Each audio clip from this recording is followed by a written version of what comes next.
I'm Terry Proctor, Communications Department. Lisa Merrick, Government Relations Department. Gary Hollins, committee member.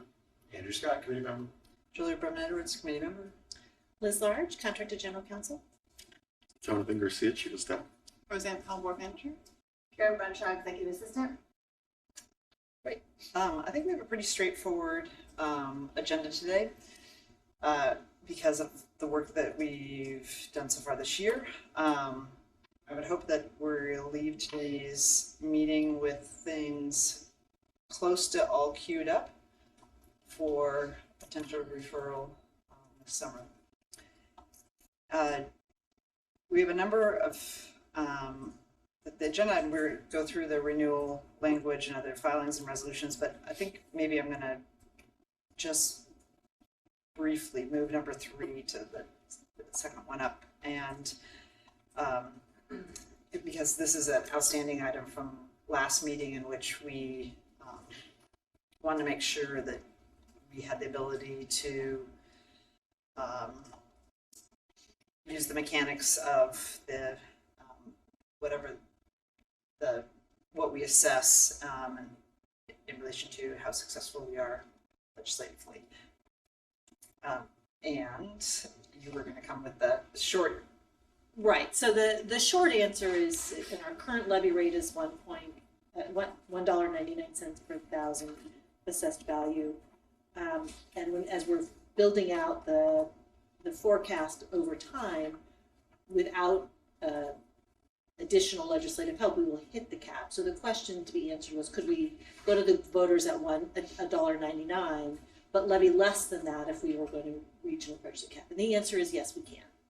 So I think that was assumed, but it's never been verified. Just to clarify, because we levy the amount, part of our annual budget process every year, right? And so it would just simply be a matter of amending that levy, the levied amount. I believe that's the mechanics. I was looking at the legal part and not that, but I do think that's right. We tell the county what how to much do. to levy. Right. Yeah. The challenge, the practical piece is that it's an estimate. Yeah. So we could leave some money on the table. We could over collect a little bit. I mean, it is hard to do that, to know what the levy amount should be with precision, to get right up to, but not go over the cap. Yeah. And to be clear, I mean, it's not the end of the world if we go over a little bit, right, because that money goes into the state school fund and gets redistributed. It's just not something we would want to do in a large scale because we don't want our voters to pay for, It's almost guaranteed we'll be slightly under, slightly over. Right. Yeah, there's no way to hit it exactly. Right. Yeah. Okay. Thank you. That's helpful. Any questions? I should also say Director Green, I think, is traveling today, so I'm not here. Okay, so we have that issue taken care of. Then we also wanted to review the renewal language and other filings and the resolution. And I'm going to say, last night I took a look at the resolution, and it seems like so long ago this must have been written. It needs some modernizing. I think we were bringing a working draft that had been updated in the dates, but it's not a final. Yeah, so I think probably the most important thing of the resolution is to look at the resolution, not the recitals. With that said, I'm happy to move on to that. I did have one question in the recitals G. It says, for Portland Middle Schools by passing a second 5-year option levy, local option levy. I didn't know what second was referring to. Actually, I think it should. There was one in 2006. I think this is third, actually, but we need to fix that. That is not been updated. We need to make sure. And I think we could just take it. We don't need to. Right, do it every time. Yep. We could just say by passing a 5-year local option. Okay, great. And then I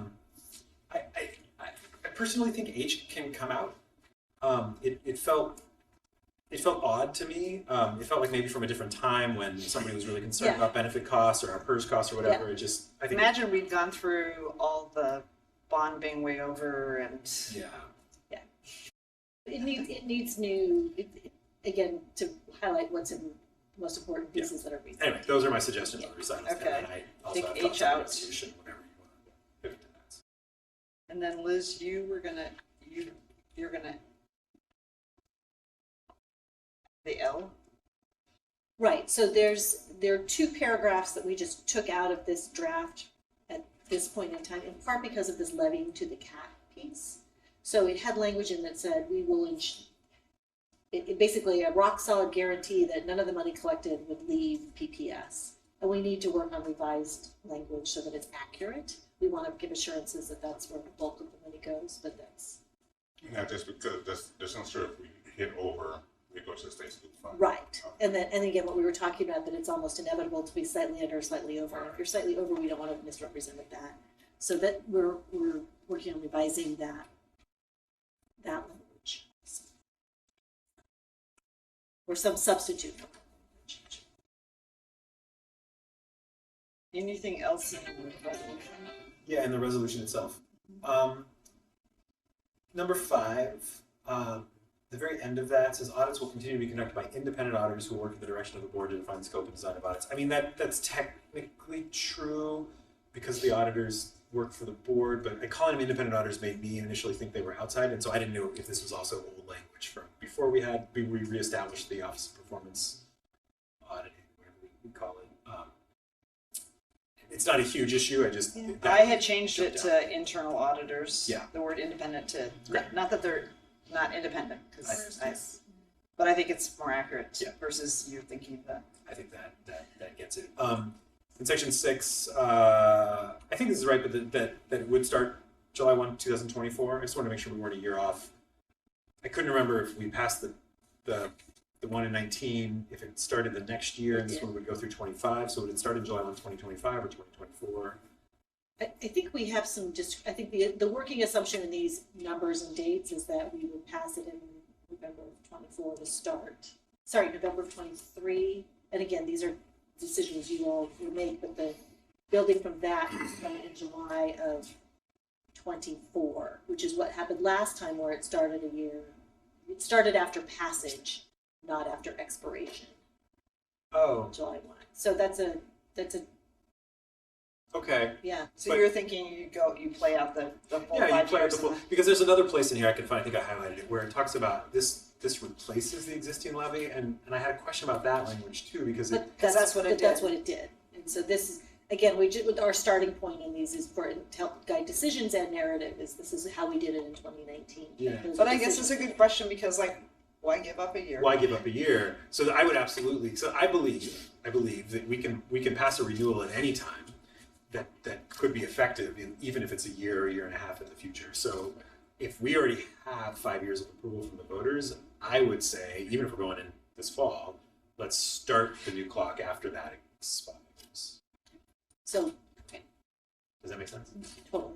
Yeah, so the one thing, and this isn't a reason not to do it because I hate to lose a hard-earned year, but on Exhibit A and the the question, then you probably would have to change it beginning in 2025. Right, you'd have to, everything here would shift. And just the question of the question about the question would be, would that be people why are they doing it 2 years early?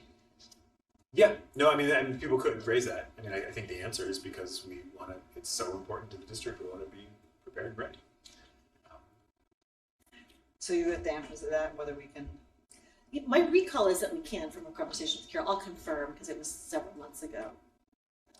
Gary, do you have any sense of whether that's an issue? No.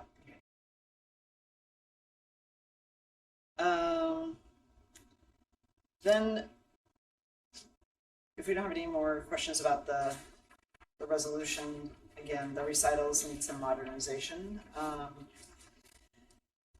In Exhibit A,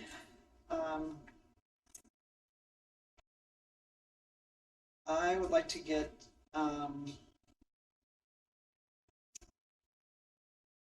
it's a question whether we want to add in counselors or one of the other sort of social workers, sort of mental health supports. Would that not be classified under classroom support? It could. And maybe you don't put it in the question, but you leave it, but you put it into the summary where we have more. I think language. when you see in the summary, and this was the second paragraph that we took out because it needed particular attention, the bracketed 858 teaching positions.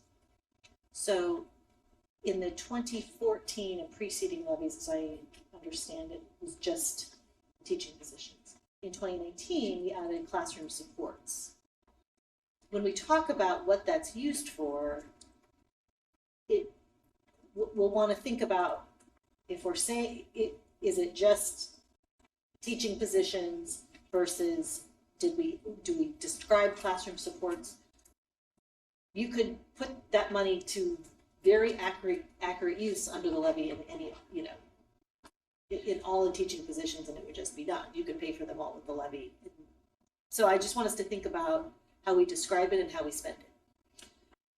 So the statement over the last 5 years, that's a looking back statement. So all we'd have to do is look at the CB. I know what your point is, but I'm going to get through this language first. Yep. So we just need to look at even though last year we said it could be classroom supports, like was it actually most of the teachers?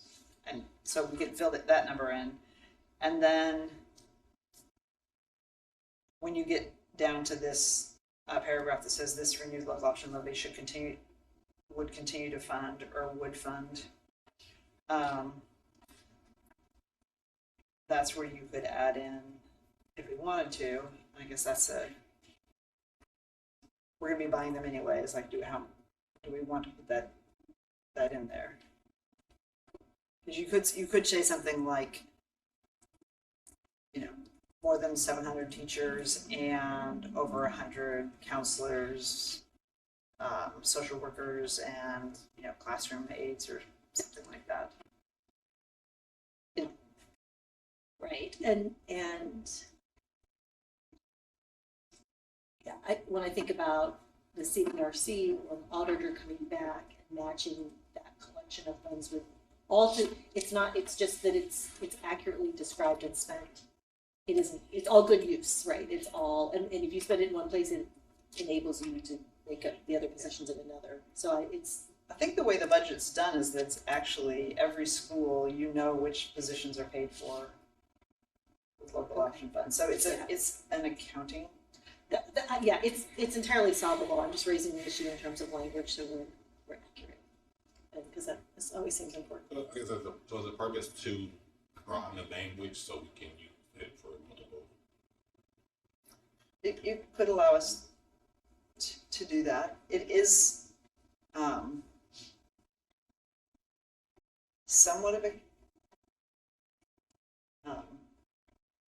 accounting piece of so we're gonna have 100 counselors, say, and you're gonna have 3,000 teachers. So what do you want to use the local option funds for? Right, that's what I'm asking. Like, when you say put in different things like counselors, I guess I'm just trying to understand, is that so we can have options to hire more than just teachers?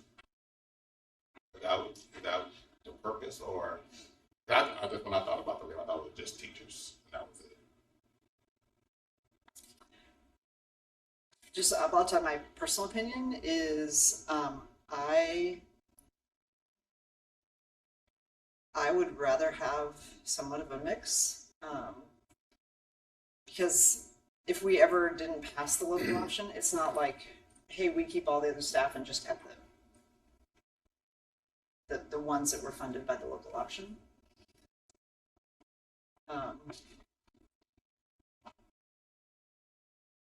So to me, getting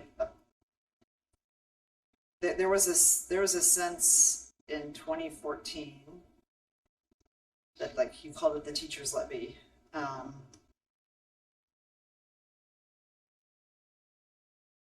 But to me, it seems, like I say, if we ever didn't have it for some reason, we would just be cutting the teachers that were funded by this. So the justification to maybe cutting teachers and counselors. And classroom. That's sort of a negative way of looking at it. I mean, I'm all in favor of broadening up the range. Like, I think the more we can use the levy on, the better. I mean, I always got the sense that originally it was kind of political. We limited to teachers because they're the most popular, and so it's most likely to pass.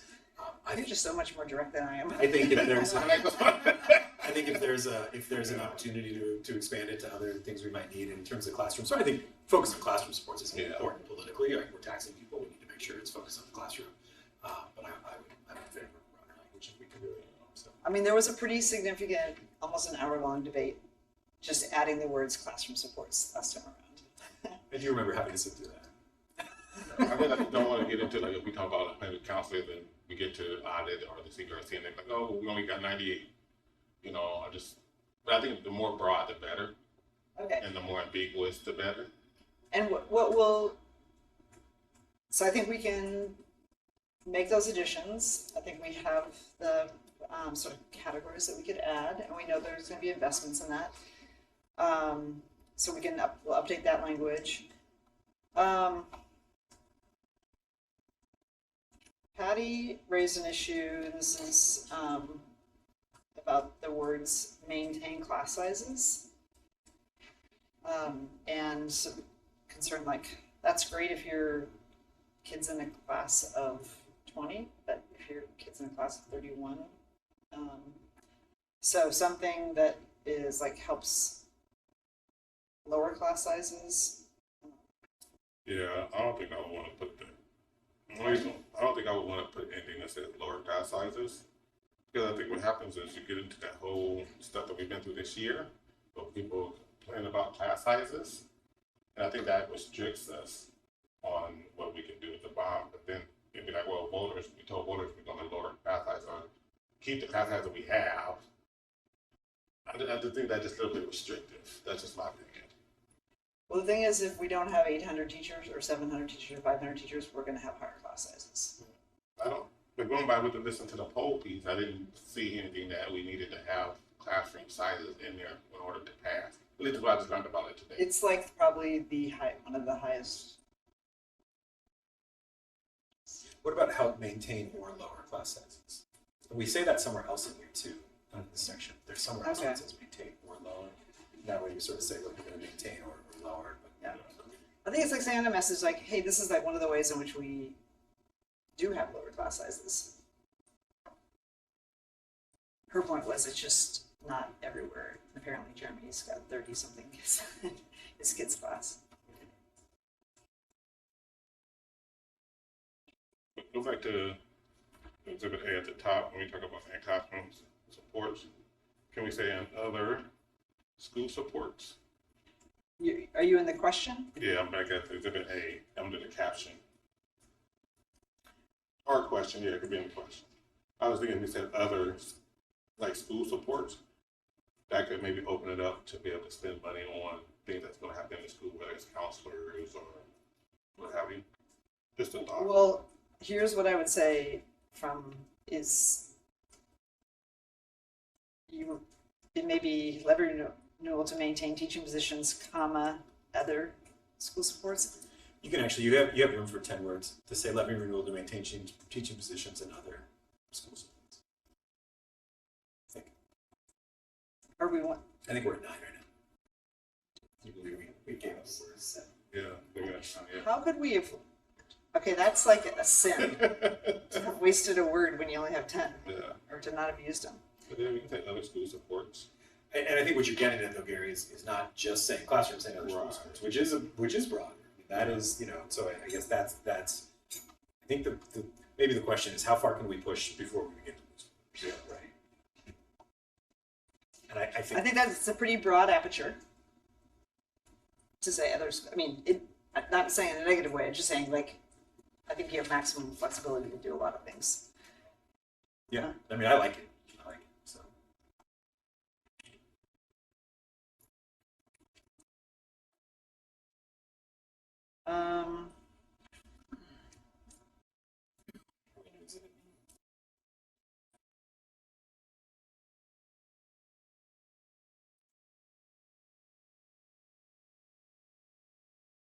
Anything else? We've got the same set of.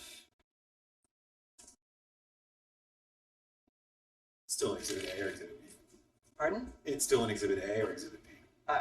I'm through Exhibit A, but if you have other things, then. In Exhibit B. Pardon? Exhibit B. I just didn't want to move on. No, go to B. Okay. B. No, the only thing I have in B is that I'm uncomfortable with the paragraph that starts, the legislature has recently increased its investment in K-12 education because they haven't. The rest of it's fine. I just, they gave us a cut this year, just your current service level. So I just want to make sure we don't give credit where it's not due. Yeah, this is like right after Student Success Act. It is. So I'm just thinking, and the rest of it is pretty good to me. So, I think we can just sort of say like, So more investments are needed to continue to build career technical programs, maybe class sizes, something like that.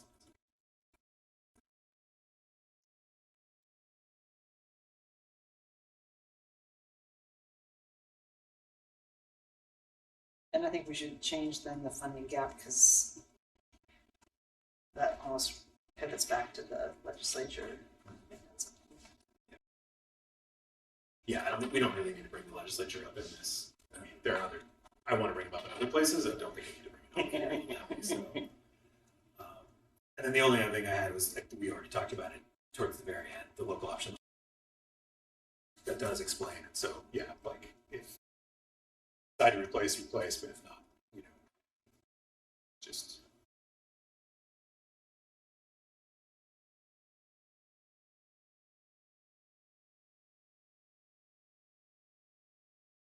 Just a question is, in many of our other documents, in fact, we don't call them the Citizens Budget Review anymore, we call them the Community Budget Review. Is there a reason we're still using citizen? No. Just David draft was done. Still one word, it's in here a number of times, we'll just do a find.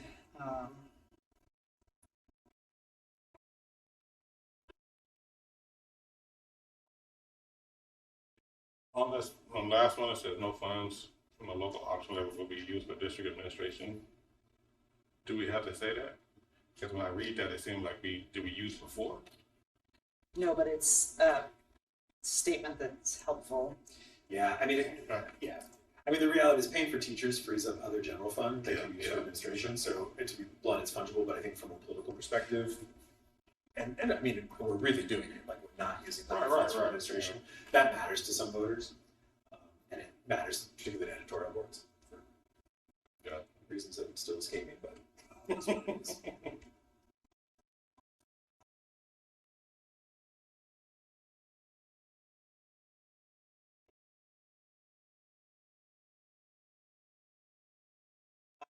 It's like STEM a term of art. Is STEM a term of art? So like, will people know? Right, is it? Like, do people know what the acronym? Okay, we can fix that.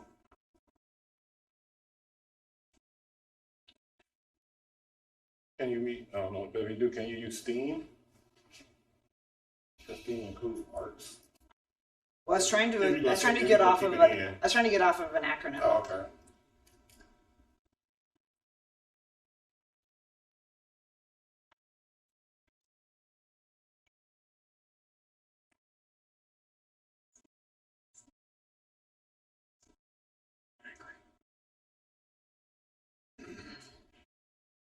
Anything else?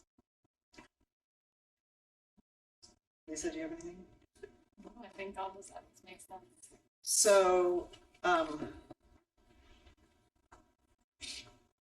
we have some additional language from Liz to add. The corrections and adjustments we just discussed, and then I'm going to ask the committee just if I can work with staff just to update the recitals. And we'll have a draft package ready to go. Yeah, that's great. Do we need to technically recommend this to the board? I might have one more meeting. I don't think I think we want to get the final the final language. We can do it virtually, okay? I think we want to have the final language for us to. So then, we've already talked about the levy mechanics, the referral timeline. We're going to do it on August 18th. It's got to be done by August 18th. We have an August 8th board meeting, is that right? So we'd have a final package with all our outstanding questions answered, final language. I can send it out to the entire board and ask people to give me individual feedback back. We could have a short committee meeting to look at the final, and then recommend it up to the board at the August 8th meeting. And we have another series of deadlines, but these are less meeting dependent. So after July 11th, between July 11th and August 8th. What? Another committee meeting. Actually, probably sooner than that. Like, So is the only purpose of that committee meeting just to finalize the language and recommend it to the board? Is there any other reason? I mean, I'm happy to have the meeting, but I'm also happy to put a motion on the table that asks the chair of this committee to finalize the language per the conversation, today, and bring final language back to the board for the August 8th. Second. okay. As long as you're okay with that. Yeah, no, I'm fine. Okay. And I would send it out to everybody Yeah. before we get the final package. Okay. Yeah, absolutely. Great. So and then, I think the other thing that we'll all be paying attention to, what other activities are happening in the district. Significantly in August, we'll also potentially be in mediation, and we'll just have to assess the environment, but we're shooting for an August 8th referral. In just a separate capacity, I'm going to be asking Jeremy to create a draft potential plan with a sort of bare bones, medium size, and then sort of the full on plan. The way that we've done it in the past is, in the past we've had, I've sent out a request for proposals from multiple consultants, and I would rather not do that this time. I think we have a benchmark from the previous submissions, so that we can, and also just knowing how much it costs. But I don't want to. The likelihood will stay with the consultant who has provided successful support for our campaigns. That we'd only ask one to do it versus wasting two other consultants' time. We think we're going to use it, and obviously, if we get something that's not in the ballpark, that's a decision we can make, and then we sign a contract like the PAC would, and then assuming if there's referral. Is the PAC governance structure all in place? I mean, just Yeah. in terms of who's in charge of signing things and stuff. yeah. I assume it it's is, but right now it's got like $1,500 in it. Yeah. But it's enough. I can share a timeline. But essentially, if the decision is made to go with a referral, you sign a contract with me. Obviously, we don't want to happen what happened in previous election where there was no contract ever signed, and then the money wasn't raised, and we ended up with a deficit that we did pay off this last time around, but we'll be in that position again. So we sign the contract once we know that there's a campaign, and then we have a plan to raise.